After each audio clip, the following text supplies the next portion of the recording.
I prefer gold to silver, for my medal. I figured you'd recommend me for one since I pulled your boots out of the fire. If we present you with a medal, you'll end up sitting on stage listening to politicians make speeches for a couple of hours. Fun. That's a good point. They'd probably make me shave, too. I spent the last 7 weeks working on this baby. No medal's worth that. So, Commander, why don't you tell me why you're really here?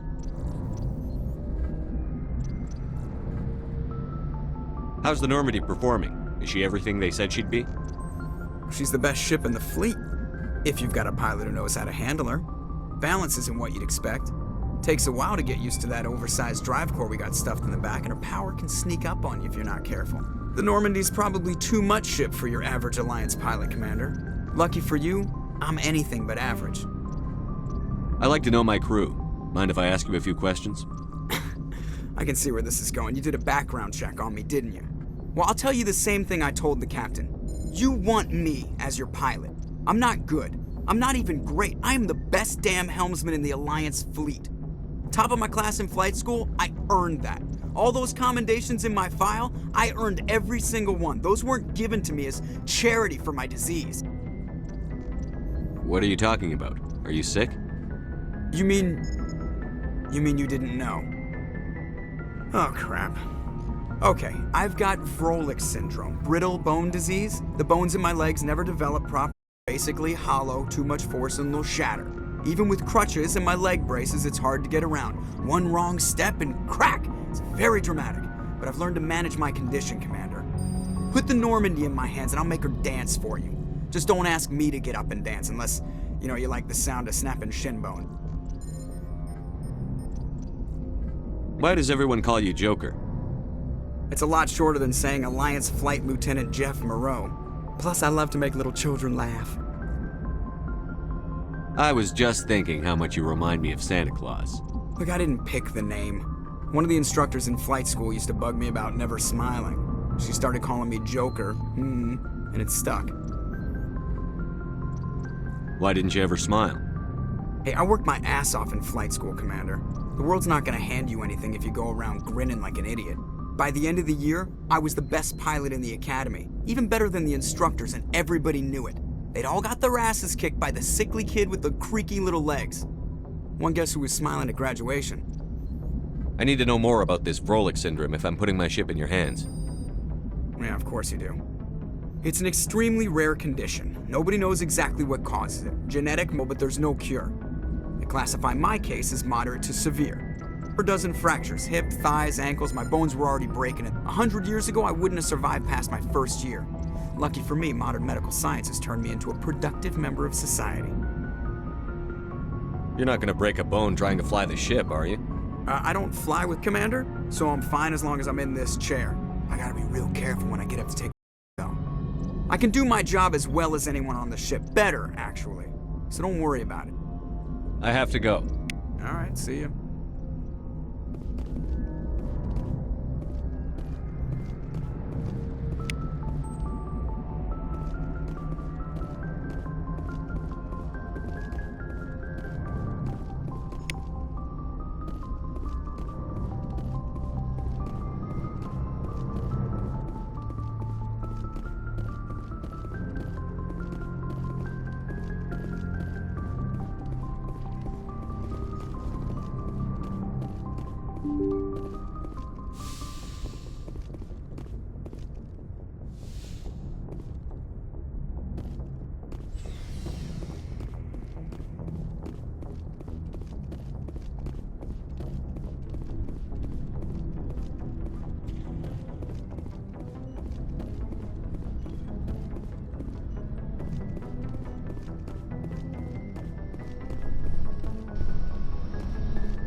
Commander, nice work out there.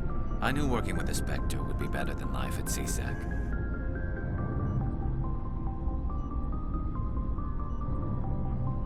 Have you worked with a Spectre before? Well, no, but I know what they're like. Spectres make their own rules. You're free to handle things your way. At CSEC, you're buried by rules. The damn bureaucrats are always on your back. Being a Spectre does have its advantages. Exactly my point. If I'm trying to take down a suspect, it shouldn't matter how I do it, as long as I do it. But CSEC wants it done their way. Protocol and procedure come first. That's why I left. So you just quit because you didn't like the way they do things? There's more to it than that. It didn't start out bad, but as I rose in ranks, I got saddled with more and more red tape. CSEC's handling of Saren was typical. I just couldn't take it anymore. I hate leaving. I hope you made the right choice. I'd hate for you to regret it later. Well, that's sort of why I teamed up with you. It's a chance for me to get off the Citadel, see how things are done outside CSEC. Either way, I plan to make the most of this.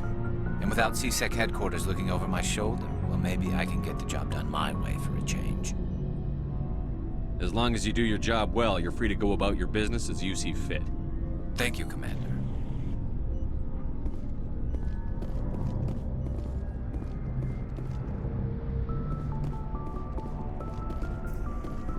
Commander, you have a minute to talk?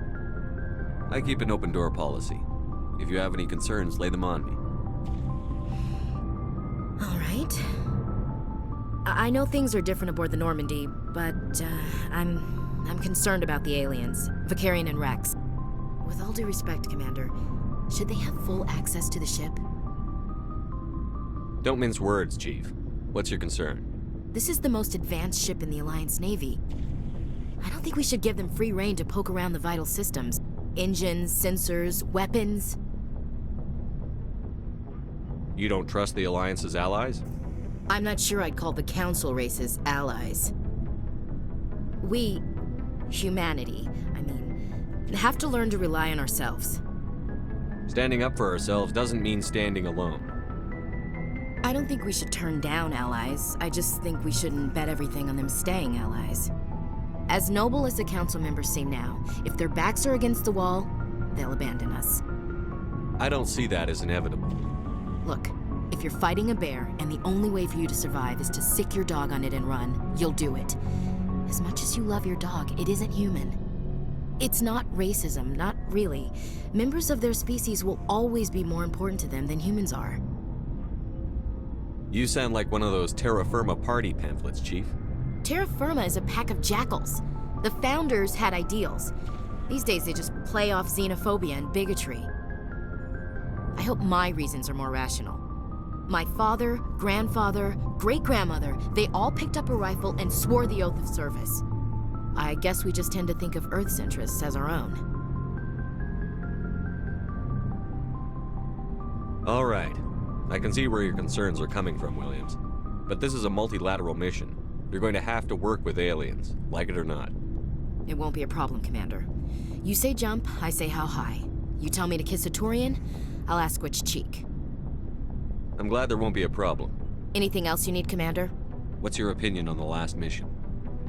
Not sure I buy Dr. Tassoni's story about her and her mom not talking. They're family, right? I think she's being straight with us. Or at least, I don't think she lies very often. Yeah, she's probably really bad at it. Too bad those ruins got destroyed. They lasted thousands of years. That's impressive. What's your opinion on the last mission? Not sure I buy Dr. Tassoni's story about her and her mom not talking. They're family, right? I think she's being straight with us. Yeah. Too bad those ruins got destroyed. They lasted thousands of years. That's impressive. We'll talk later, Williams. Looking forward to it, sir.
Shepard, what can I do for you?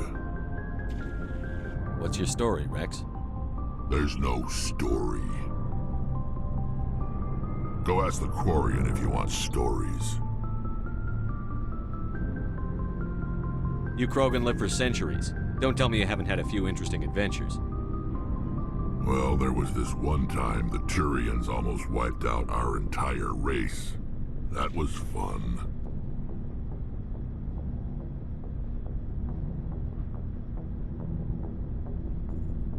I heard about that. You know, they almost did the same to us.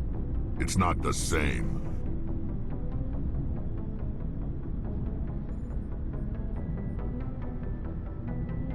It seems similar enough to me. So your people were infected with a genetic mutation? An infection that makes only a few in 1,000 children survive birth? And I suppose it's destroying your entire species? I suppose it isn't all the same. I don't expect you to understand, but don't compare humanity's fate with the Krogan. Sorry, Rex. I wasn't trying to get you upset. Your ignorance doesn't upset me, Shepard. As for the Krogan, I gave up on them long ago. The genophage infected us, but it's not what's killing us. Are your people really dying? We're sure not getting any stronger. We're too spread out. None of us are interested in staying in our own system. Lots of species have left their homes and prospered. But they go to colonize new worlds. We're not settlers. We're warriors. We want to fight. So we leave. Hire ourselves out. And most of us never go back. So long, Rex. Shepard.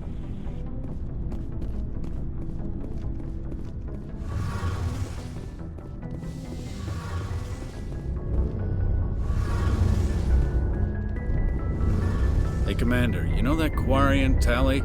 She's been spending all her time down here asking me about our engines. I'll tell her to leave you alone. What? No, she's amazing. I wish my guys were half as smart as she is. Give her a month on board and she'll know more about our engines than I do. She's got a real knack for technology, that one. I can see why you wanted her to come along. I figured she'd be a real asset to the team. You got an eye for Tali, Commander, but I'm guessing that's not why you came down here. Fill me in on the IES stealth systems. How does it work exactly? You can't hide a ship out in space. They emit too much heat and radiation. Too easy for sensors to pick them up, unless you find a way to capture those emissions. So our stealth systems trap the energy we give off in storage sinks built into the ship itself. No emissions to give away our location. Eventually the sinks have to be vented. More than a few hours silent running and they overheat. Cook us inside our own hull. There's no way for anyone to detect us? A visual scan can still pick us up. Anyone looking out a window can see us plain as day. But you have to be pretty close to get an actual visual out in space. Most vessels rely on scanners. As long as the stealth systems are engaged, they can't see us. Not unless we accelerate to FTL speeds. Why doesn't it work with faster-than-light travel? Cranking up to FTL, blue shifts our emissions, pushes them into frequencies too high to capture in the sinks. As soon as we make the jump, it's like setting off a flare. Sensors can pick up our location whenever we enter or exit FTL flight, but for short-range missions, our stealth systems are amazing, and we've got the only one.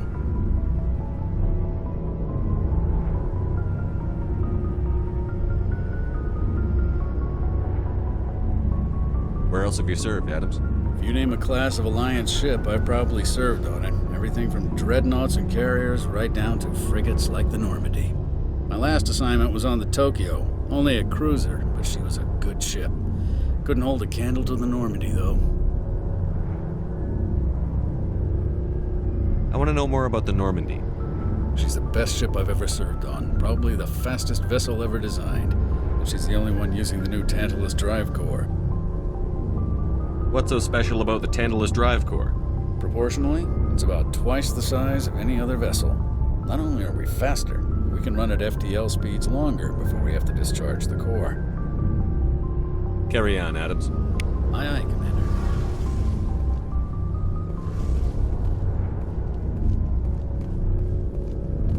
Your ship's amazing, Shepard. I've never seen a drive core like this before. I can't believe you were able to fit it into a ship this small. I'm starting to understand why you humans have been so successful. I had no idea Alliance vessels were so advanced. The Normandy's a prototype. Cutting-edge technology. A month ago, I was patching a makeshift fuel line into a converted tug ship in the flotilla. Now, I'm sitting on board one of the most advanced vessels in Citadel space. I have to thank you again for bringing me along. Traveling on a vessel like this is a dream come true for me. I had no idea you found ship technology so interesting. It comes with being a Quarian. The migrant fleet is the key to the survival of my people. Ships are our most valuable resource. But we don't have anything like this. We make do with cast-offs and second-hand equipment. We just try to keep them running for as long as we can. Some of the fleet's larger vessels date all the way original flight from the Geth.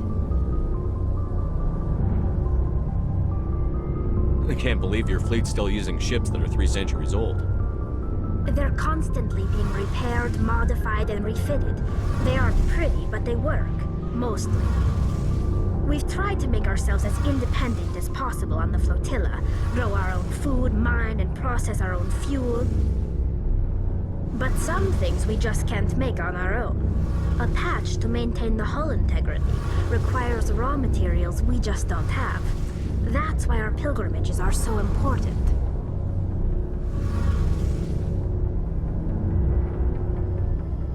Tell me about your people. Our lives aren't easy. Resources are scarce, and we are constantly on the move. Everything we do must in some way contribute to the continuation of the migrant fleet.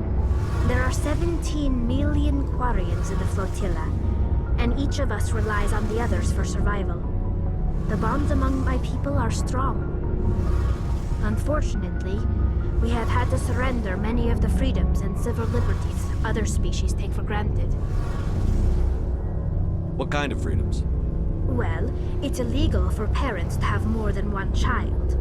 If our population grows too much, it would strain our resources to their breaking point.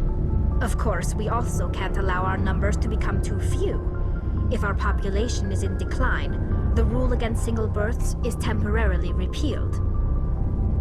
In extreme cases of population decline, incentives are even offered to encourage multiple births, though the Conclave hasn't had to take such measures in nearly a century.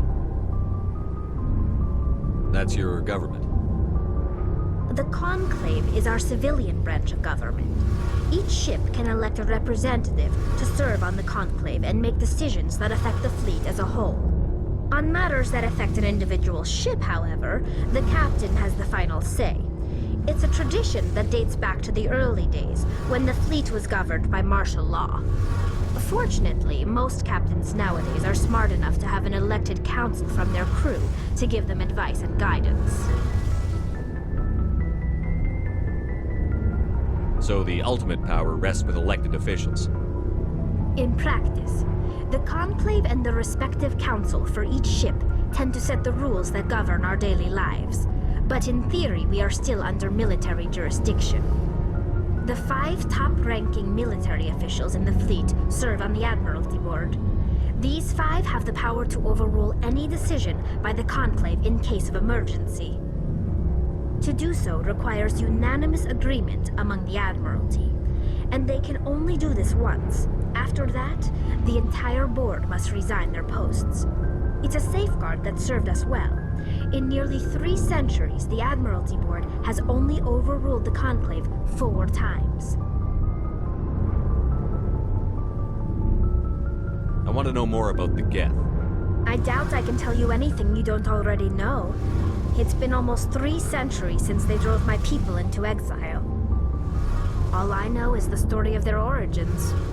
What they were when we created them, and how they turned on us.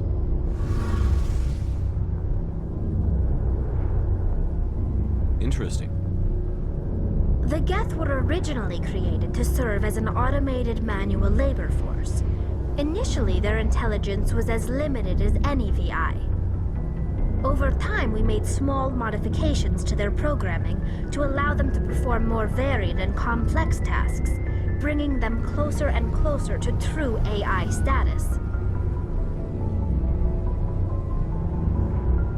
How come the Council didn't step in and stop you? This wasn't true AI research. We may have been skirting the bounds of the law, but we never did anything that was actually illegal. The changes were so insignificant, so gradual, that we were able to control them. Or so we thought. But one thing we underestimated was the power of the neural network. 1 million Geth thinking simultaneously created an inherently unstable matrix. So, the Geth share brain power? Many of the Geth's logic systems were designed to work in concert with other nearby Geth. Basically, the more of them you have in a group, the smarter they are.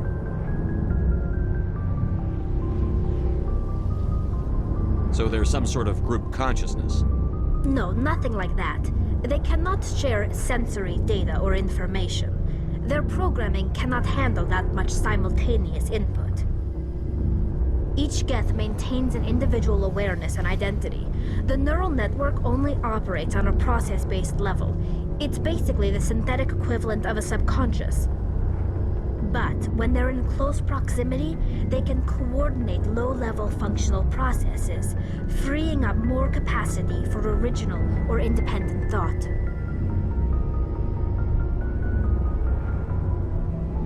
What made them rebel?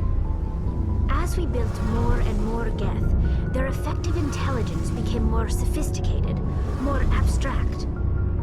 One day, a Geth began to ask its Quarian overseer questions about the nature of its existence. Am I alive? Why am I here? What is my purpose? As you can imagine, this caused a near panic among my people. What did you do? It was inevitable the newly sentient Geth would rebel against their situation. We knew they would rise up against us, so we acted first.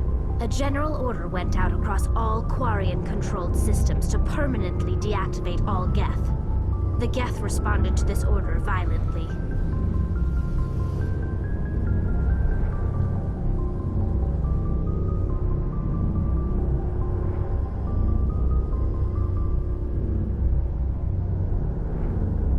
You're the ones who started the war. The Geth were just fighting for their survival. We had no other choice.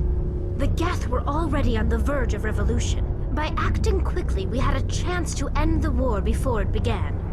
The hope was that most of the Geth would still be little more than machines, incapable of organized resistance. But they had progressed much further than anyone anticipated. The war was long and bloody. Millions upon millions of Quarians died at their hands. In the end, we were forced to flee our own homeworld. We feared the Geth would pursue us, but they never came beyond the Veil. Now we drift through space, exile, searching for a way to reclaim what was once ours.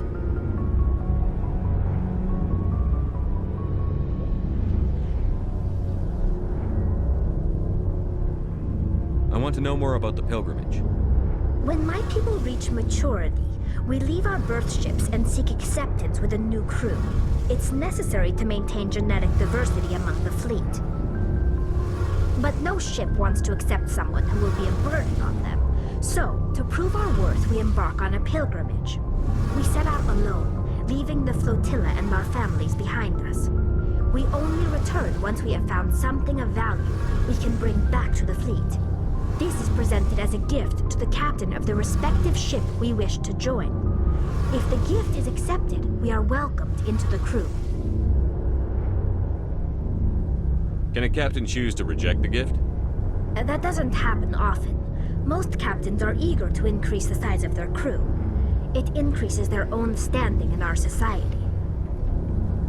Even when a gift is not particularly valuable, the captain usually accepts it out of a sense of tradition. However, there is a stigma to presenting a substandard gift. It's not the best way to make a good impression on a new community. Most pilgrims don't return until they find something worthwhile.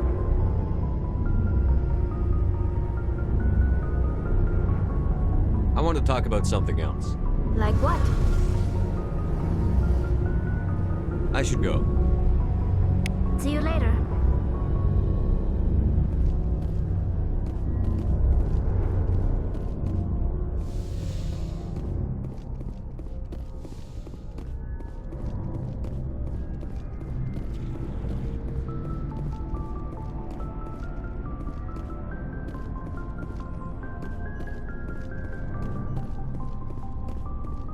Hey, Commander. Looking for some extra supplies before you head out? What have you got? Whatever you want. Armor, weapons, mods. It's not standard Alliance issue, but that's not necessarily a bad thing. Well, as long as you don't mind paying for it. Why should I pay you for my weapons and armor? My stuff doesn't come from the Alliance. I have to purchase it myself, and it's not cheap. Hell, the licenses alone have set me back more than I'd like. But no licenses, no goods. Without the goods, I'm out of a job. What are licenses? Why do you need them? Manufacturers sell licenses. Each license allows me to buy and sell a certain brand of products. I already have several basic ones, but you'll need to buy more if you want me to bring in different brands. Many of the best licenses are hard to get, but they're well worth the cost if you can find them. What do the different manufacturers offer? There are too many for me to keep track of, but each license will explain what it's good for. Let's see what you've got. You bet, Commander.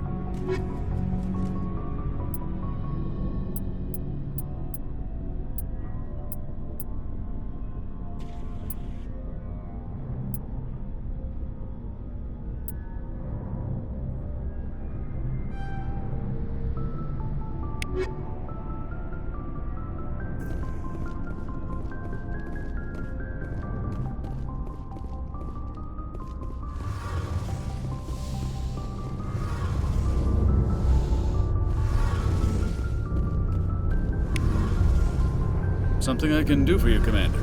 Carry on, Adams. Aye, aye, Commander.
I never properly thanked you for saving me from the Geth, Commander. If you hadn't shown up, I'm just glad we got there in time. So am I. I know you took a chance bringing me aboard this ship. I have seen the way your crew looks at me. They do not trust me. But I am not like Benezia. I will do whatever I can to help you stop Saren. I promise. Don't worry, Liara. I trust you. I know you won't let me down. It means a lot to hear you say that, Commander. Thank you. Tell me about yourself, Liara. Me? I am afraid I am not very interesting, Commander.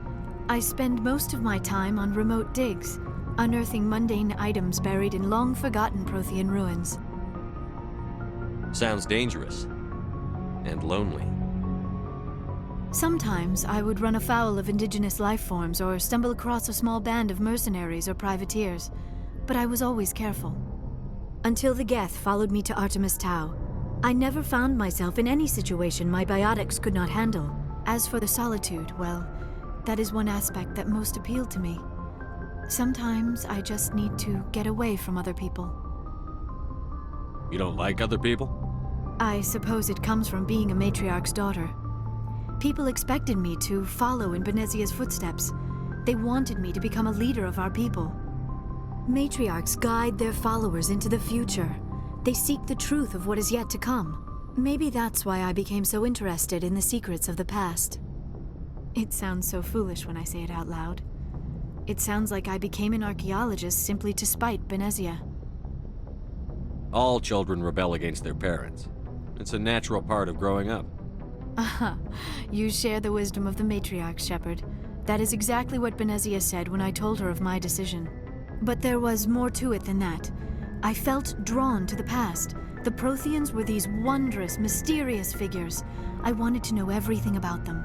That is why I find you so fascinating. You were marked by the beacon on Eden Prime. You were touched by working Prothean technology. Sounds like you want to dissect me in a lab somewhere. What? No, I did not mean to insinuate. I never meant to offend you, Shepard. I only meant that you would be an interesting specimen for an in-depth study. No, that's even worse. Calm down, Liara. I was only joking. Joking? Oh, by the goddess, how could I be so dense? You must think I am a complete and utter fool. Now you know why I prefer to spend my time in the field with data disks and computers. I always seem to say something embarrassing around other people. Please, just pretend this conversation never happened. Do you know why Benezia joined up with Saren? I don't understand it. She was always outspoken about the need for the Asari to become more involved in shaping galactic events. Maybe she thought allying herself with Saren would somehow be for the greater good in the long run. At least I hope so.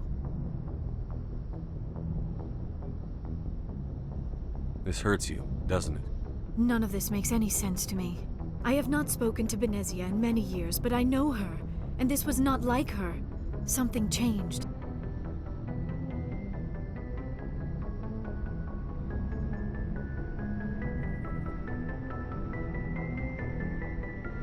I'd like to know more about the Asari. We were the first species to discover the Citadel. We were instrumental in forming the Council, and we always strive to be the voice of peaceful cooperation in galactic disputes. My people believe we are all part of a single galactic community. Each species contributes something to the greater whole. Although we seek to understand other species, it seems few of them seek to understand us. The galaxy is filled with rumors and misinformation about my people.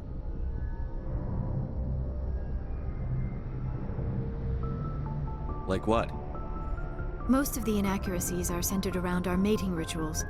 My species is monogendered. Male and female have no real meaning for us. We still require a partner to reproduce. This second parent, however, may be of any species and any gender.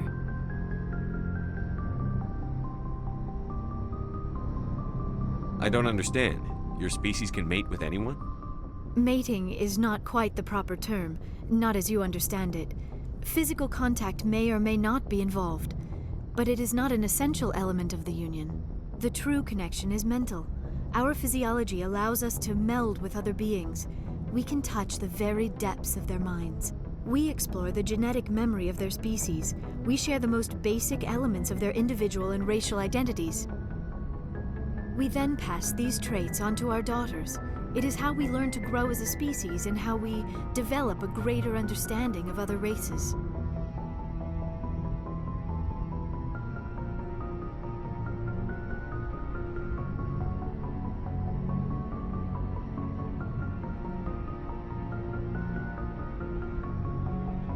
What happens to your partner after the union? Every relationship is different. Some unions are a single encounter with both parents parting ways afterwards. Others can be more long-term. Sometimes an Asari and her partner will stay together for many decades.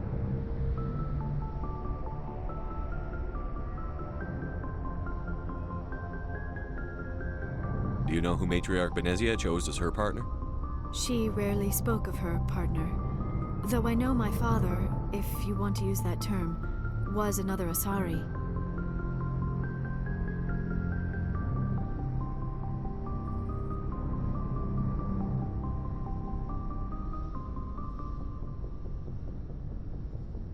I thought you always needed another species to serve as one of the parents. Think about it, Shepard. If we were not able to mate with our own species, we would have died out long before we ever mastered spaceflight and left our homeworld. Union with our own kind is no longer common, not for the purposes of reproduction. Most Asari believe it weakens our species. Asari daughters inherit racial traits from the father species. If both parents are Asari, then nothing has been gained, or so conventional wisdom would hold. I am what is sometimes called a pureblood. Though no Asari would ever be cruel enough to say the word to my face, it is a great insult among my people. It is possible Benezia's partner was embarrassed by their union. She may have been too ashamed to publicly acknowledge me as her offspring.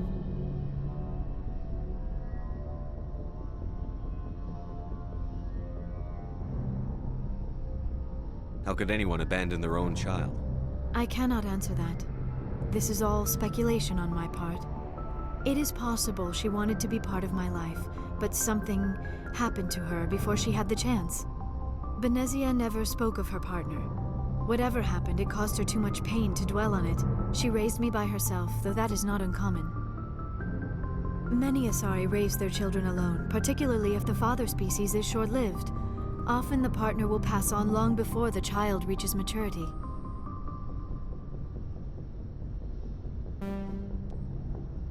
I'd like to know more about the Asari. We were the first species to discover the Citadel. We were instrumental in forming the Council, and we always strive to be the voice of peaceful cooperation in galactic disputes. My people believe we are all part of a single galactic community.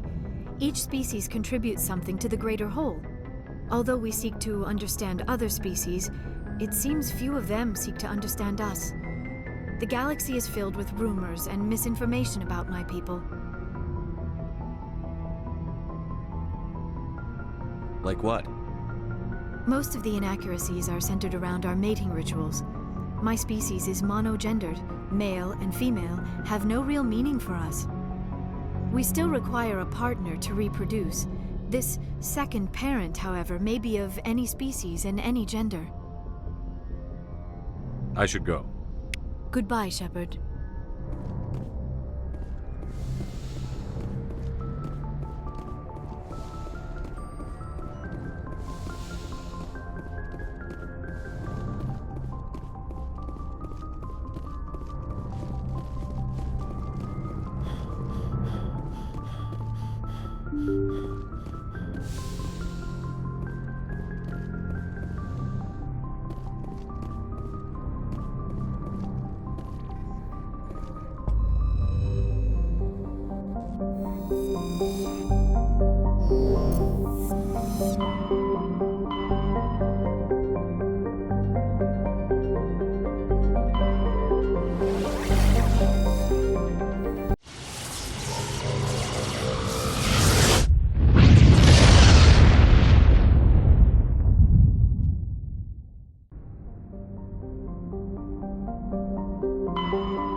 equalizing interior pressure with exterior atmosphere.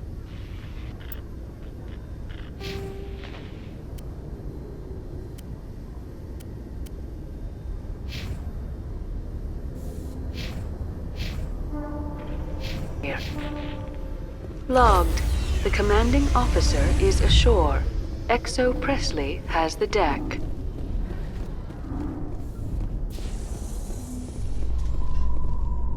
Rear Admiral Mihailovic, 5th Fleet. Commander Shepard, SSV Normandy. You don't know who I am, do you, Commander?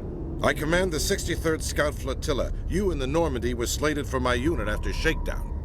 Then the Council got their paws, claws, tentacles, whatever. They got them on our ship, and you. Captain Anderson made it clear to me that my assignment came from way up in the brass. They say jump, I say how high. Remember that when I tell you to jump. I don't begrudge the politician's decision to throw you to the Council. It's an opportunity. I do begrudge this over-designed piece of tin, though. The Normandy is a fine ship, sir. She's served us well so far. It's a gimmick, Commander. Useless in a stand-up fight. This experiment diverted billions from our appropriations bills. For the same price, we could have had a heavy cruiser. But no, we had to make nice to the Turians, throw money at a co-developed boondoggle. I'm here to make an inspection, Commander. Normandy is an Alliance warship. I intend to see she's up to snuff. I'm sure you'll find everything in order, Admiral. I'll just bet. Wait here. I won't be long. Commander, I'm not happy. What did you find out of order?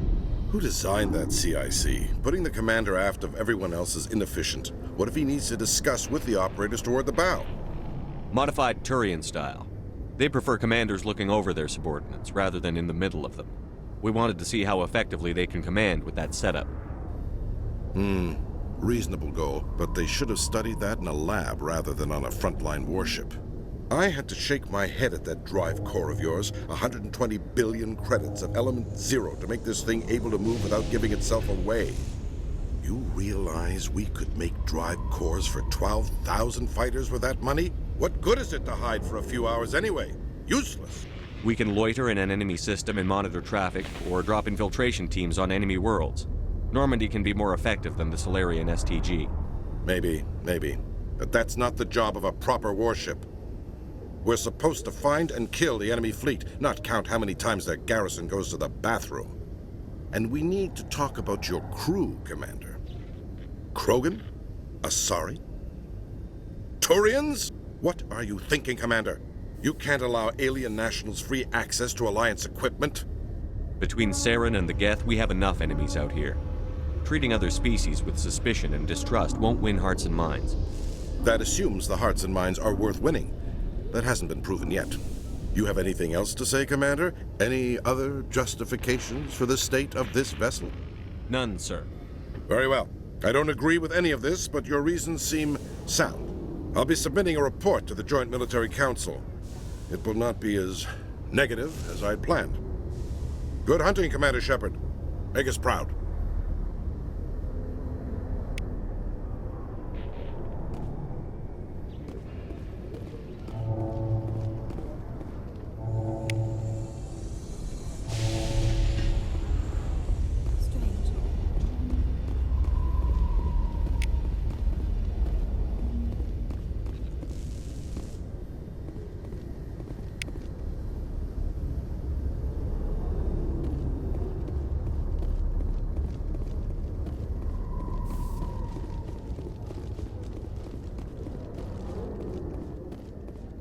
In remembrance of Eden Prime, we present another Profile in Courage with serviceman Nirali Bhatia. A devoted wife and talented chef, Serviceman Bhatia joined the Alliance military under the Deferred Education Plan. After finishing her service, Bhatia planned to open a restaurant. Instead, she gave her life protecting the colonists of Eden Prime. For more Profiles in Courage, or to explore opportunities in the military, please visit the Alliance Military on the extranet. Keyword, Courage.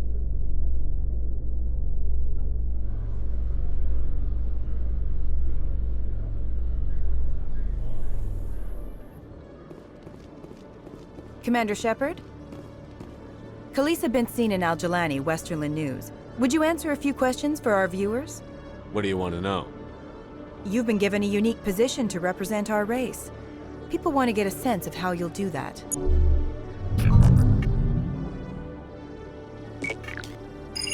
Humans have been trying to get the respect of the galactic community for 26 years. With that in mind, what are your feelings on being the first human Spectre? The Spectres represent the best of every species in the galaxy. To be asked to join them is an honor. Some have said your appointment is the Citadel throwing humans a bone. Have you encountered any situations where the Citadel asked you to place its needs before the needs of Earth? The Council is concerned with the needs of the whole galactic community. We're part of that community now. Our needs are on their agenda, but we're one of many. You really do believe that, don't you? You've been given command of an advanced human warship for your missions. Is there anything you'd like to say about it? Actually, the Normandy was co-developed by human and Turian engineers. Its design incorporates many innovations, all of which are classified, I'm afraid. So the Turians have knowledge of the Normandy that is being kept secret from the Alliance public? Do you think it was appropriate to hand Earth's most advanced warship over to the Citadel? I wasn't aware it had been handed over to anyone. I'm in command, and last I checked, I'm human. Same goes for my crew. Human, yes, but you do work for the Citadel now, Commander. One last question, Commander. Rumors back home say you're tracking a rogue Spectre named Saren. Do you have any comment on that?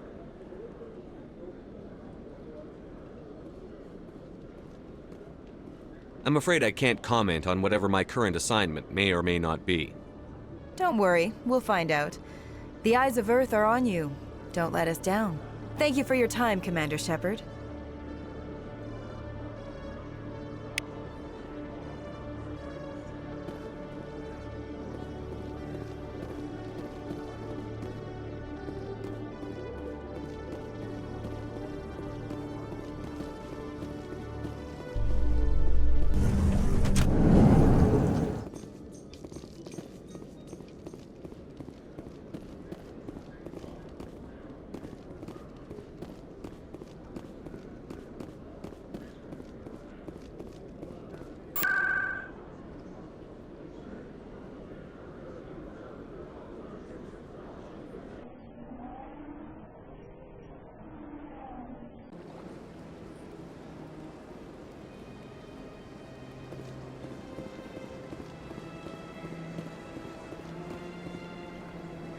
Any progress with that Hanar? I think you should let the Hanar preach in the Presidium. The Presidium is a place of culture and respect. It should not be filled with zealots shouting their idiocy. Why should the Jellies get special treatment? Every other species understands and obeys the laws. Has anyone actually complained about this Hanar? Not yet, but any good CSEC officer removes problems before they create a public nuisance. You've explained the law. If the Hanar gets in trouble, it has nobody to blame but itself. I suppose I can tell my superior that I attempted a diplomatic solution. Some other CSEC officer can arrest the Hanar. It's no longer my problem. Thank you for your assistance.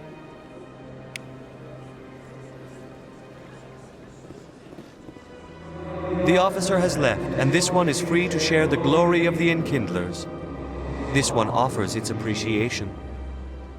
Happy to help. This one has little money, but it can offer this. Now finally, this one can continue sharing the truth unimpeded. Let all races herald the glory of the Enkindlers, who raised them all to enlightenment. Where there was only darkness.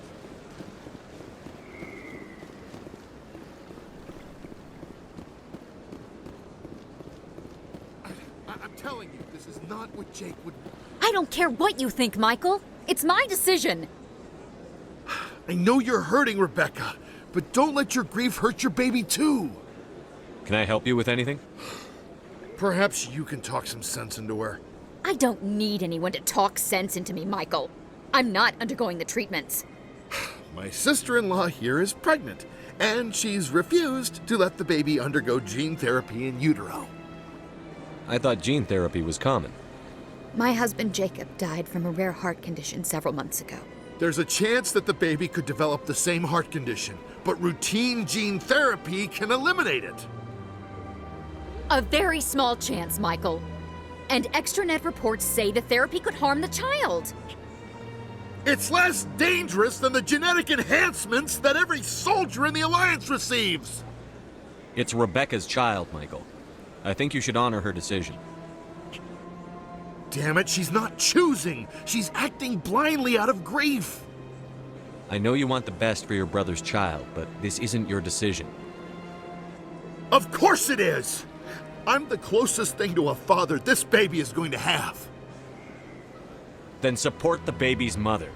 Stand with her when she makes tough decisions. This baby is the only thing my brother... It's all I have left of him. I need to know that the baby's safe. It's all I have left too, Michael. I just want Jacob's child to be safe. I want to give him that much. We will. I promise. Thank you for talking with us. I appreciate it.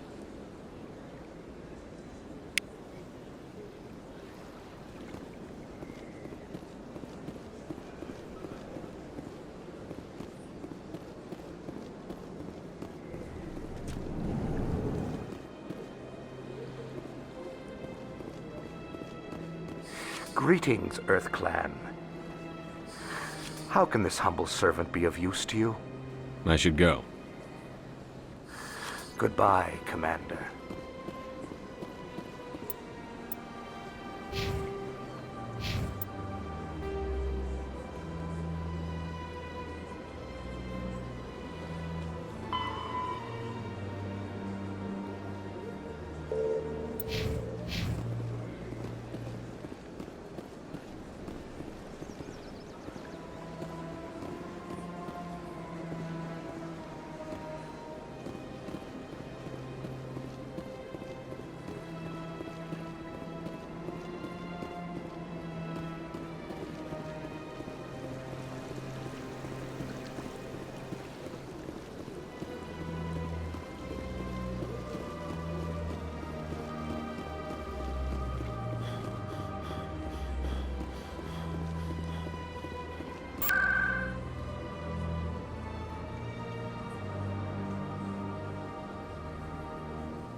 Commander Shepard?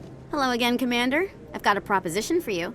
Since you helped me get information on the crime syndicate, I've gotten a lot more backing from my publishers. I'm investigating traffic controller conditions now, and I wondered if you could help. That seems like a step down from wide-scale corruption. Actually, in a way, it's more important. This isn't about people getting rich. This is about safety. I've heard rumors that the space traffic controllers are overworked to a dangerous degree. I can't get into the control room, but you could.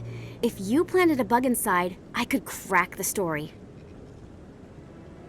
I can't promise anything, but I'll see what I can do. Give me the bug. Excellent. Just place it on a terminal with a good view of the area. Thanks again for your help. In the long run, this story is going to save lives.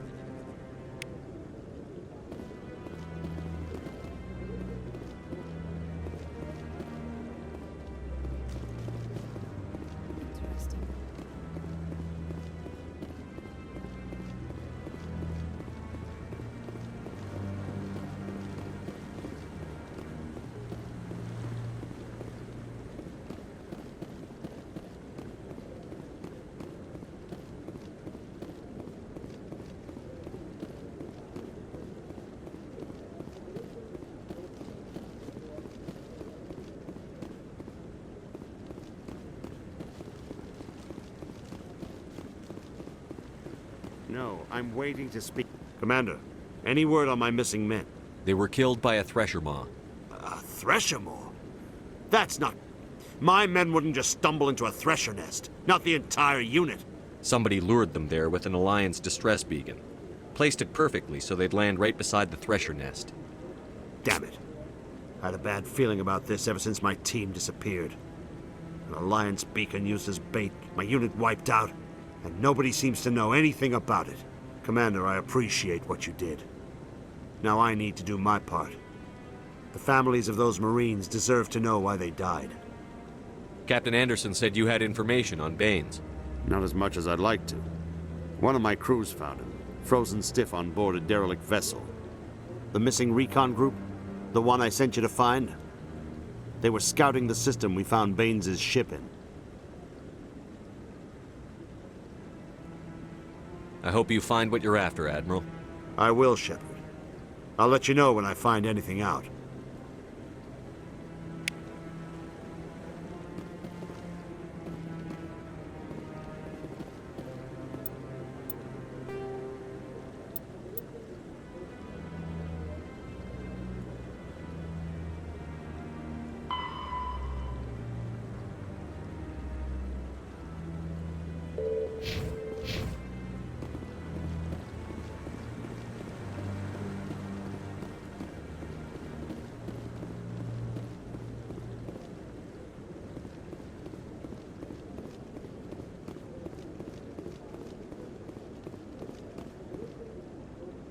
Hello again.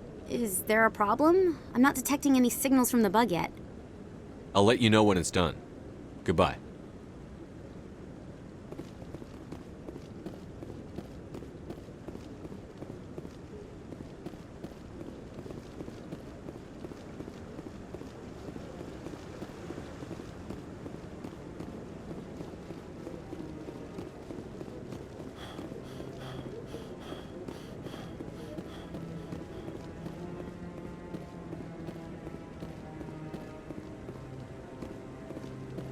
I really appreciate what you're doing for me. Please let me know as soon as you find any information on my brother.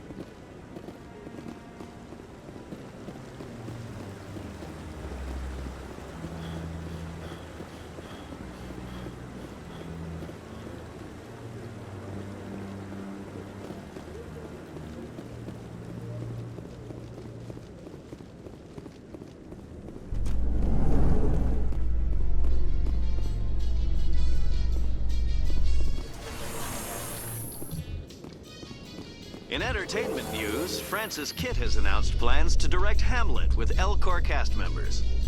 The production will open dramatic theater to the Elcor with a Hamlet who uses Elcor body language and pheromones. Kitt claims that he's also excited by giving a human audience the chance to judge Hamlet by his deeds and not his emotions.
celebrations are being planned for the anniversary of the end of the Rachni Wars. Many Council worlds, particularly Asari and Solarian colonies, will hold victory parades to commemorate the defeat of the invading Rachni. In a rare admission of debt, several Asari colonies have invited Krogans to be honored for the victories the uplifted Krogans made possible.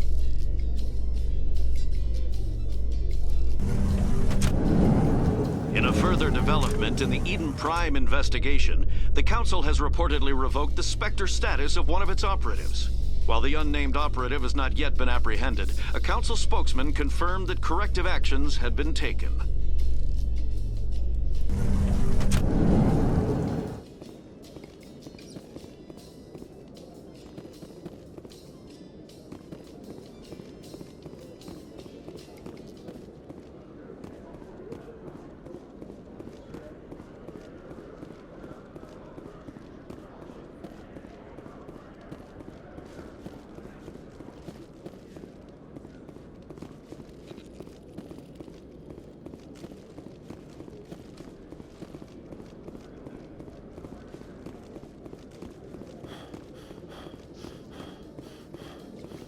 Tali, are the Quarians concerned that the return of the Geth will lead to more anger against your people?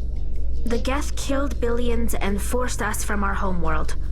Most Quarians believe we have paid properly for our mistake. I hope the other races view matters in the same light.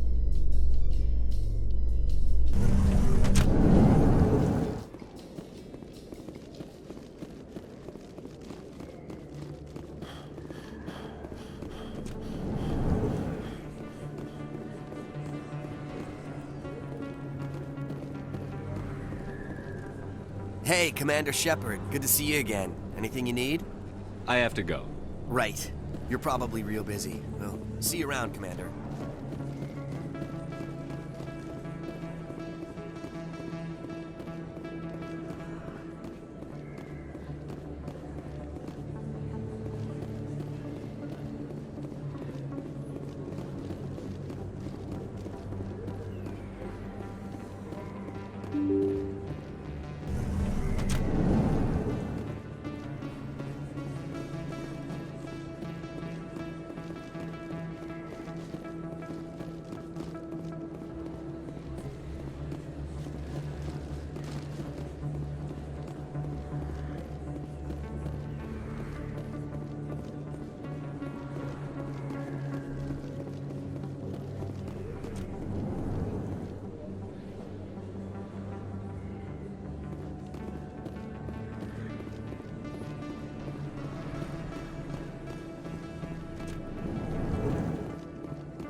I am curious about the helmet you always wear, Tali. Does it contain technical augmentation systems? No, living in the clean environment of the flotilla has weakened our immune systems. The environmental suits protect against diseases. I suppose that makes it more likely you will return from your pilgrimage then. You are only truly safe on your flotilla.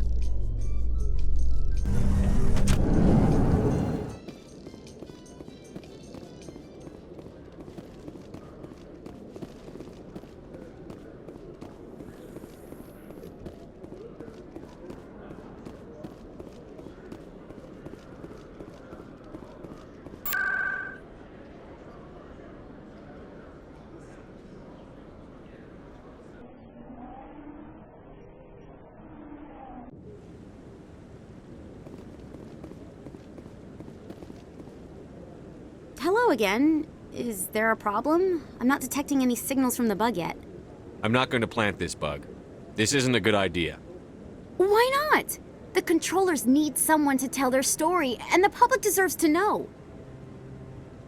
If you publish this, controllers will just be fired and replaced. Do you want that? No! The last thing I want is for experienced controllers to be replaced with inexperienced ones. I'll have to rethink this story. Maybe if I sell it as tough workers in a thankless job, they'd give me an interview. Here, thanks for investigating and for new information. I'm going to talk to my publisher.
Commander Shepard, I am Nasana Dantius. I see you got my message. It sounded like you needed some help. I do. My sister Dahlia is a crewman on the cargo vessel operating out beyond the fringes of the Traverse. Her ship was attacked by privateers. There were no reported survivors. You want me to hunt down the people who killed her? This is where it gets complicated. Last week, I received a message with her voice on it. Dahlia is alive. The rest of the crew was killed, but she was taken prisoner. The slavers demanded a huge ransom from me in exchange for returning her unharmed. Why didn't the raiders kill Dahlia along with everyone else? My sister probably told them who she was. My family's very wealthy, Shepard. They must have realized she was worth more to them alive.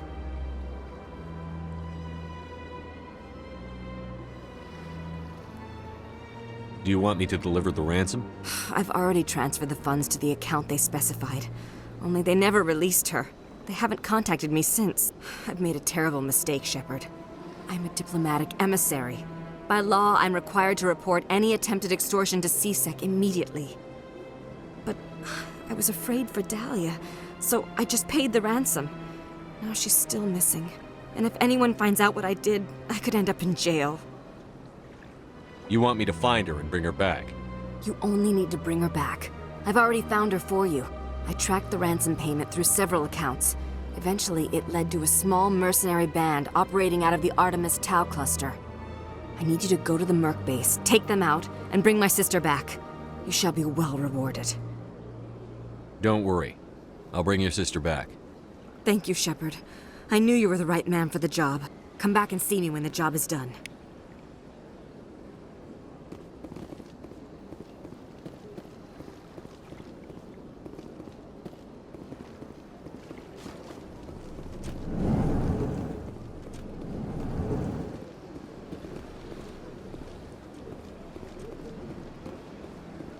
So they finally did it. I knew one of your kind would make Spectre one day. I only hope you're better than the one they're sending you after. I'll do everything I can to stop Saren. That's what worries me. Was there something you wanted? I'll be going now. Goodbye, Commander.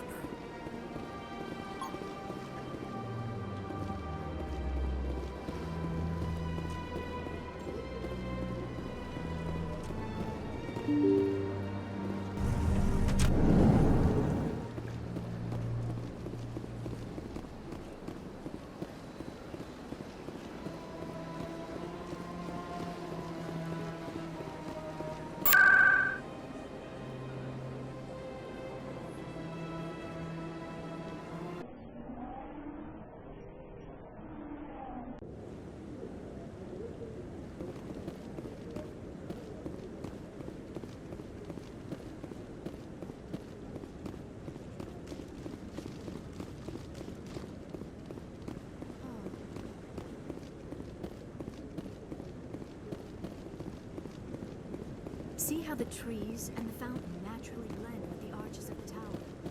They have done a masterful job of capturing the aesthetic values of the buildings.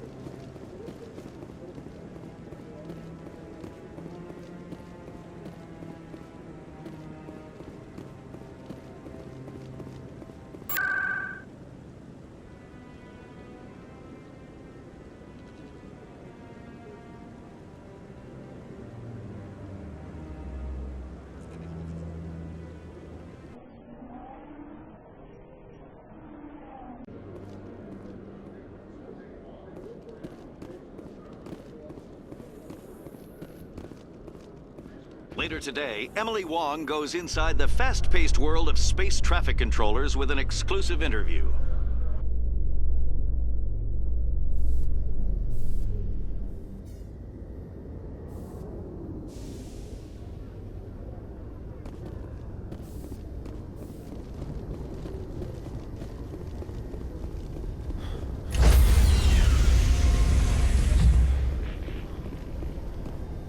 Stand by, shore party.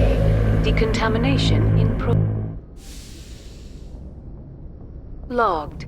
The commanding officer is aboard. XO Presley stands relieved.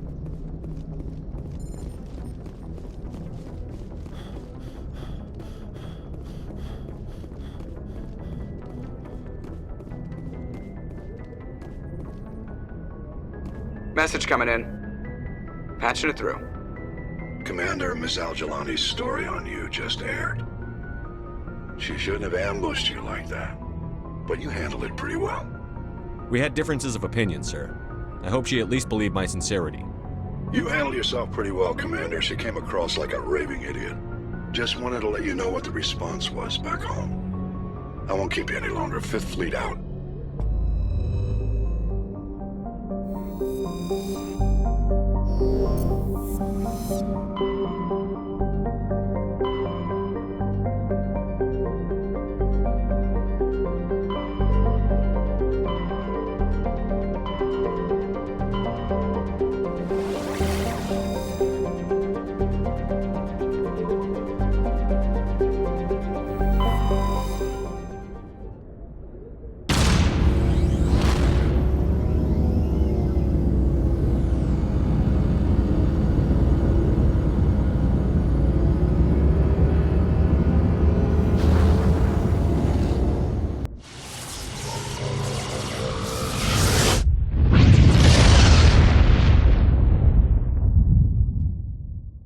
Message for you, Commander. Just came in over a secure channel. Shepard, this is Admiral Kahoku. I found out who set that trap for my men. The ones killed by the Thresher Maw. Damn, I hope you get this message. It was a group called Cerberus. An Alliance Black Ops organization. Top secret, highest level security clearance. They vanished a few months ago. Dropped right off the grid. Nobody knew where they went or what they were up to. They've gone completely rogue, Shepard. They're conducting illegal genetic experiments, trying to create some kind of super soldier. I don't have any proof, but I found the coordinates for one of their research worlds. I'm uploading them with this message. They're completely out of control. Somebody needs to stop them. I've done my part. Now it's up to you. This is probably the last you'll hear from me. Cerberus is after me now. I need to disappear before they find me.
Hostile contact.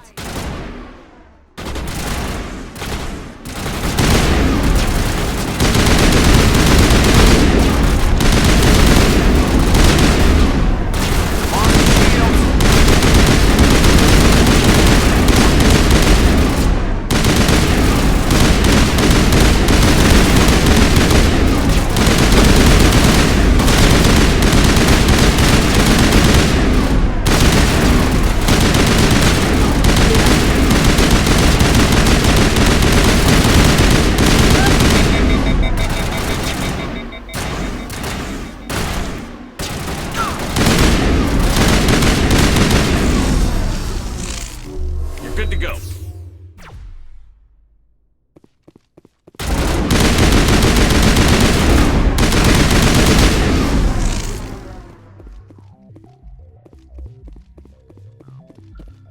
You must die!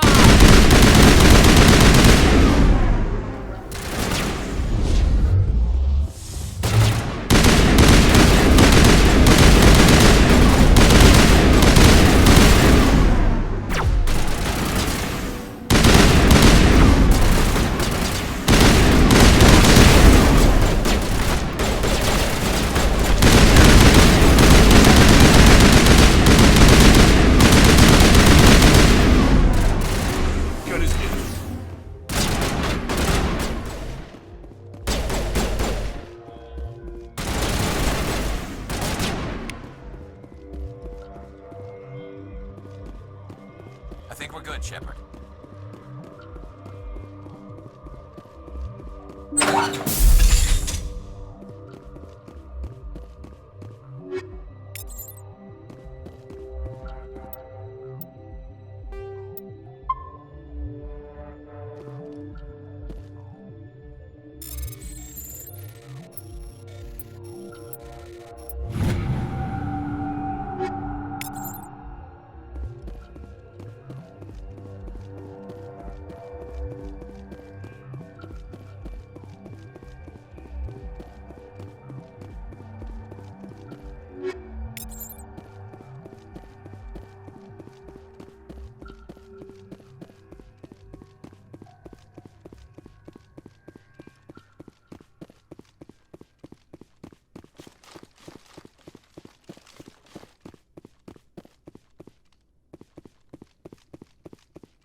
Get down!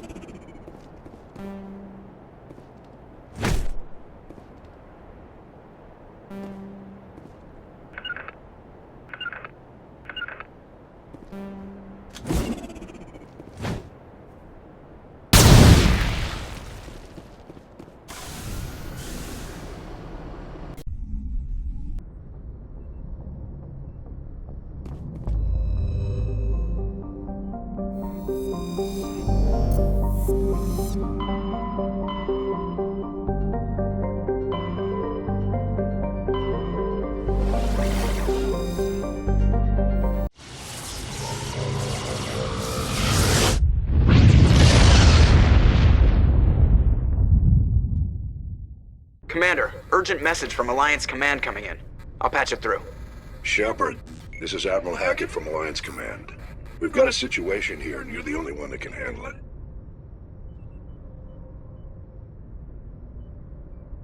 What do you need, Admiral? There's an Alliance training ground where we test weapons and technology in live fire simulations. One of the VIs we use to simulate enemy tactics in the drills is no longer responding to our override commands. It's gone rogue. Are you telling me this computer is thinking on its own? We're not stupid, Shepard. This is a virtual intelligence, not a true AI. It's not self-aware, and it can't access any external systems. We didn't do anything illegal here. Virtual intelligence support is critical to our military success. VIs process thousands of status reports and react in nanoseconds. No human can do that. We need you to fight your way through the training ground of the VI core and manually disable it.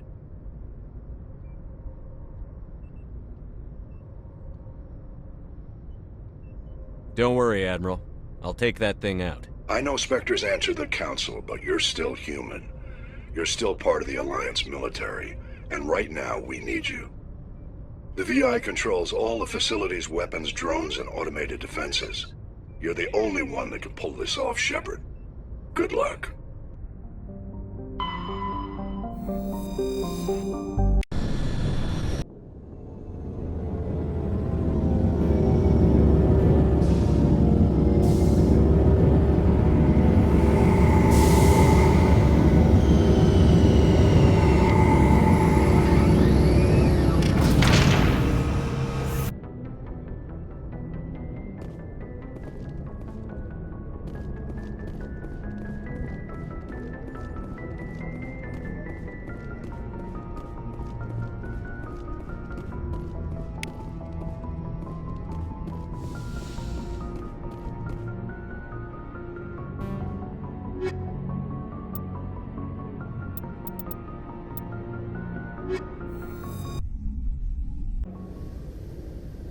Equalizing interior pressure with exterior atmosphere.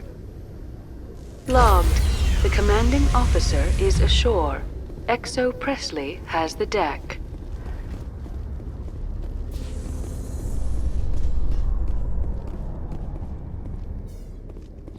Reporter Kalisa Al-Jilani recently attempted to land an interview with Commander Shepard, the first human Spectre. Commander Shepard answered difficult questions, demonstrating that under that military uniform is a keen diplomatic mind. We'll have exclusive footage later today.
Yes, Shepard? Did you find my sister? Dahlia's dead, and I know she was blackmailing you. So the truth comes out. I hope you're not angry. Surely you can understand why I lied to you. If people found out my sister was a criminal, I'd be considered a security risk. They'd revoke my clearance or place me on administrative leave until she was apprehended. That is why I misled you. I could not risk you exposing me. But now that Dahlia is out of the picture, it's no longer a problem. I would have helped if you just told me the truth. Perhaps you're right. I am sorry. We have trust issues in my family. Obviously. I shall transfer a little something into your account as a token of my appreciation. I'm sure you'll find the amount satisfactory. You're a diplomat on her way up the ranks. It could be handy to have a Spectre who owes you a favor. You make a good point. Anyone can come up with credits, but I can give you authorization to purchase prototype Asari mods. I will get you added to our manufacturer's preferred client list. I think you'd be very interested in what they have available. Goodbye, Shepard. It has been a pleasure doing business with you. Thank you for all your help, Shepard.